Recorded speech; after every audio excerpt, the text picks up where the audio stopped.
Good morning students. तो last class में हम एक्सरसाइज 4.5 कर रहे थे डिटर्मिनेंट का। कुछ क्वेश्चन हमारे बचे थे, तो उससे पहले हमें इन्वर्स की कुछ प्रॉपर्टीज़ पढ़नी होंगी। तो फर्स्ट प्रॉपर्टीज़,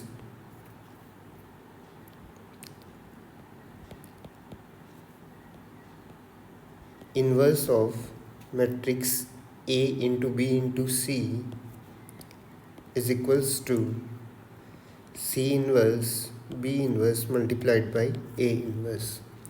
जैसे ट्रांसपोज में होता था A into B into C का होल ट्रांसपोज इक्वल होता था C transpose B transpose A transpose, उसी के जैसे ए बी सी का होल इन्वर्स जो है C inverse B inverse into A inverse के इक्वल होता है। नेक्स्ट प्रॉपर्टी,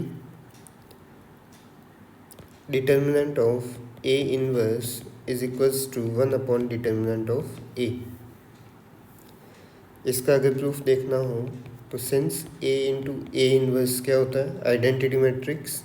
अगर हम दोनों साइड डिटर्मिनेंट ले लेते हैं, determinant of A into A inverse which will be determinant of I. Determinant of I हमारा 1 होता है। थर्ड चैप्टर में, फोर्थ चैप्टर में स्टार्ट में हम पढ़े थे determinant of A into B is equals to determinant of A into determinant of B. तो ये क्या बन जाएगा, डिटर्मिनेंट ऑफ ए, बी की जगह पे यहाँ पे ए इन्वर्स है तो डिटर्मिनेंट ऑफ ए इन्वर्स। तो ये हमें मिल जाएगा determinant of A inverse is equals to 1 upon determinant of A. इसके बेस पे क्वेश्चन पूछा जा सकता है, जैसे let determinant of A B is equals to 5 and determinant of A inverse is equals to 1/3, और पूछा जाए कि फाइंड डिटर्मिनेंट ऑफ बी, क्या होगा। तो इसको सॉल्व कर सकते हैं। Since determinant of A B is equals to 5, determinant की प्रॉपर्टी लगाओगे determinant of A into determinant of B which is equals to 5। Determinant of A inverse हमारा 1 अपॉन डिटर्मिनेंट ऑफ ए के इक्वल होता है। इसका मतलब हो गया determinant of A is equals to 1 upon determinant of A inverse multiplied by determinant of B which is equals to 5। Determinant of A inverse का value हमें 1/3 दिया है, so 1 upon 1/3 determinant of B is equals to 5 and hence determinant of B is equals to 5 into 1/3 which will be 5/3। तो यहाँ से हमें determinant of B inverse भी पूछा जा सकता था। अगर डिटर्मिनेंट ऑफ बी इन्वर्स का वैल्यू पूछा जाता तो एक स्टेप और सॉल्व करना पड़ता हमें, 1 upon determinant of B which will be 3/5। Next third property, let A be a matrix of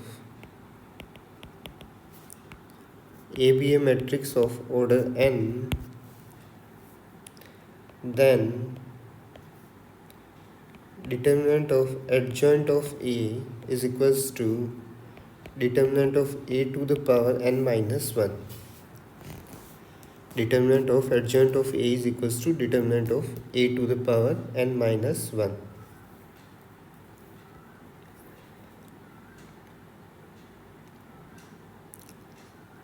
इसका अगर प्रूफ देखना हो, since A inverse is equals to adjoint of A upon determinant of A, determinant of A को cross multiply कर दो, determinant of A into A inverse is equals to adjoint of A. For instance suppose कर लो determinant of ए जो है x के equal है, so it is x into A inverse which will be equals to adjoint of A। अब हमें इसका determinant लेना है दोनों तरफ, determinant of x into A inverse equals to determinant of adjoint of A। Determinant of x into A inverse हमारा बनता है x to the power n multiplied by determinant of A inverse which is equals to adjoint of determinant of A। ये step कैसे आया, इसको हम एक अलग से लेक्चर लेंगे जिसमें डिटर्मिनेंट की प्रॉपर्टीज सीखेंगे, वहाँ से ज़्यादा क्लैरिफाई होगा। नेक्स्ट एक्स का वैल्यू हमारा क्या था, डिटर्मिनेंट ऑफ ए, वापस से पुट कर दो, determinant of A to the power n. Determinant of A inverse हम पहले से निकाल लिए हैं, 1 अपॉन डिटर्मिनेंट ऑफ ए होता है equals to determinant of adjoint of A. तो यहाँ से हमें मिल गया determinant of A to the power N minus one is equals to determinant of adjoint of A. इसके बेसिस पे कुछ एग्जाम्पल कर लेते हैं। लेट A is a matrix of order 4 and determinant of A is equals to 5, then find determinant of adjoint of A. So formula use करेंगे, determinant of adjoint of A is equals to determinant of A to the power N minus one. डिटर्मिनेंट of ए का value हमें 5 given है, N का value मतलब order हमें 4 given है, so 4 minus 1 3, so 5 to the power 3 which will be 125। इसी question को दूसरे तरीके से भी पूछा जा सकता था। Let A be a matrix of order 4 and determinant of adjoint of A is equals to 64, और इस बार पूछा है फाइंड डिटर्मिनेंट ऑफ A। तो फॉर्मूला हमारा सेम रहेगा, determinant of adjoint of A is equals to determinant of A to the power n minus one. Values put कर दो, 64 equals to determinant of A to the power 4 minus one, it is 64 equals to determinant of A to the power 3। 64 को हम लिख सकते हैं 4 to the power 3, determinant of A to the power 3। तो यहाँ से हमारा डिटर्मिनेंट ऑफ ए का वैल्यू कितना आ जाएगा, 4। इसमें डिटर्मिनेंट ऑफ ए इन्वर्स भी पूछा जा सकता था। अगर डिटर्मिनेंट ऑफ ए इन्वर्स निकालना है तो 1/4 बन जाएगा। तो कैसा भी क्वेश्चन आ सकता है। एक और एग्जाम्पल लेते हैं। Let determinant of A is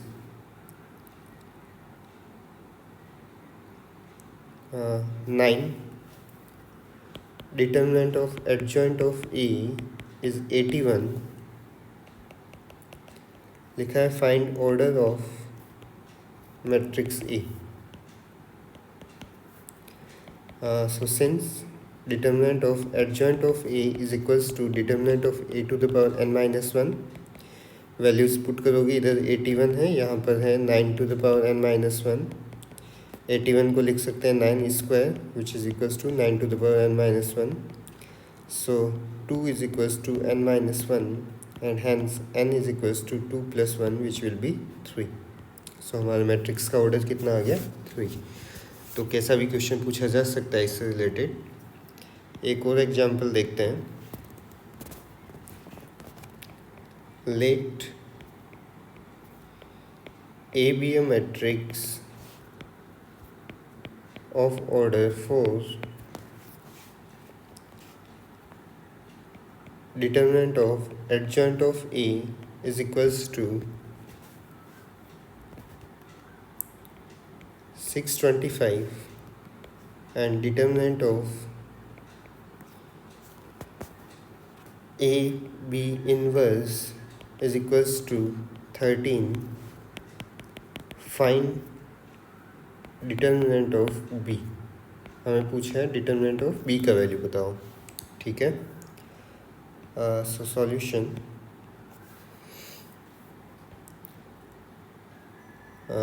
since order of A that is n equals to 4 हमें गिवन है, तो इसके लिए हमें डिटर्मिनेंट ऑफ एडजॉइंट ऑफ ए का वैल्यू दिया है, तो उसका फॉर्मूला हम जानते हैं, determinant of A to the power n minus 1 होता है। तो यहाँ से हमें मिल गया 625 equals to determinant of A to the power 4 minus 1, so determinant of A to the power 3। 625 को लिख सकते हो 5 टू द पावर 3। तो यहाँ से हमें डिटर्मिनेंट ऑफ ए का वैल्यू कितना मिल जाएगा, 5।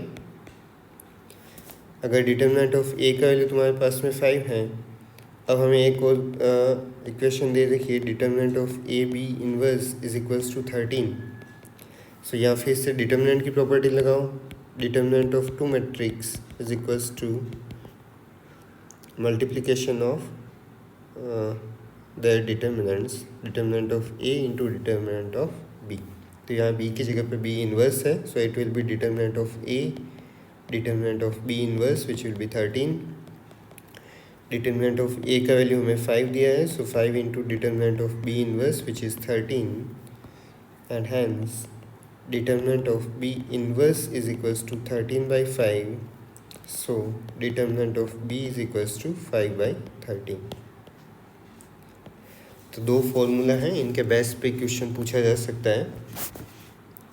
इसके बाद एक्सरसाइज 4.5 के हमारे 3-4 क्वेश्चन जो रिमेनिंग थे लास्ट लेक्चर में, हम उनको करेंगे अभी। So question number 14,